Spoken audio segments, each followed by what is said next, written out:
I guess not too many are looking at dance music as art, because when I talk about with my peers from whatever jazz environment or whatever other, they sort of like, you know, some are maybe interested, but I guess as other art forms, they are sort of like can very quickly just categorize it, and then you know, like, and that's true for sure. I guess that's true for all kinds of music, really. Yeah, and I think that you can tell very rapidly, very rapidly, who are the people that are the people that are in it for those reasons, and the people that are, you know, especially with dance music today, with it being so easily accessible to get some software and make a record. You know, everybody is making records. Right.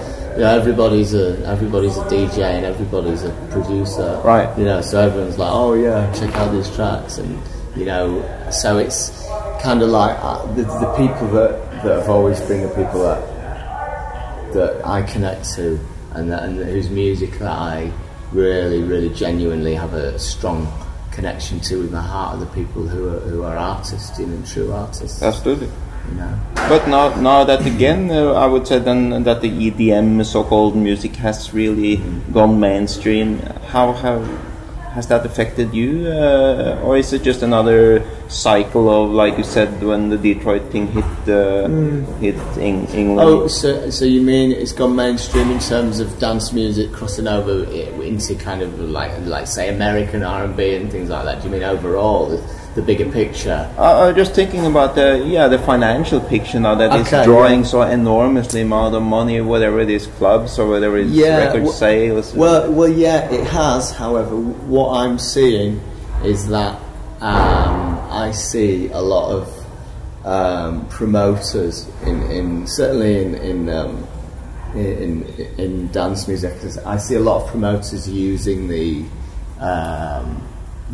the global economic situation to their own advantage with how they're playing things. I think that people that are earning a lot of money are earning more money, and promoters are less. I think promoters generally with dance music, they are, in terms of gigging, that they will give the top earners, they will give them bigger fees because they want to play it safe. So I think there's the landscape has changed. I think that, I mean, as far as record sales goes, forget it. You know, you're not going to make any money. No. You know, so if you're not going to make any money from record sales, then what's the point in trying to make a record that you don't? You know, trying to make a commercial record it's not going to sell anyway, because it's going to be file shared. Right. 5 minutes later. Yeah. So. What I've ended up doing, you mentioned, you know, my own label. I have a very small, it's tiny, it's a label called Intimacy, but Intimacy is it's not running the way, it's not a vehicle for me, it's an experiment really, and that for example, the last record we did, we haven't put it on any, it's not, you can't download it, it's a 300 edition vinyl record. Because of that, it hasn't been file shared, because file sharers are lazy people who file share. They get paid for the links they upload. Right. People that file share. Are they? Yeah. Yeah, that's how file sharing works. They're paid like, you know, tiny amounts, like a penny a link. So that's why. So what happens is when Beatport goes up, and we've tried this. I've analysed it over the years. Every time a release of mine goes on Beatport, the same week it's file shared.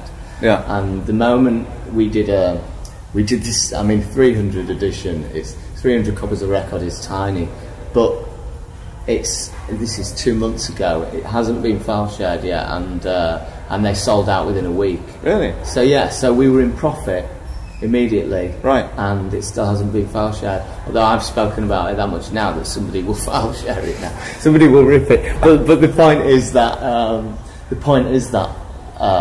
you know, if you really want to kind of stand up to that, you can stand up to it. But it's not, you know, it's kind of like to base your career around, say, you know, the way that if you adapt your career to the way that the most predominant, you know, download site is kind of is, and you start changing your sound to fit into that. Right. And to do that, then you're not. So as far as the way I view it, you're not interesting. You know, that's not interesting. That's not what interests me to kind of follow. Right. I'm more interested in kind of doing what I genuinely feel and make a difference. Well, you know, just to do what I feel, and if people think that, and people, it's nice that you know, people may see that, you know, that's nice, but it's, you know, it's about kind of just creating what's genuinely there.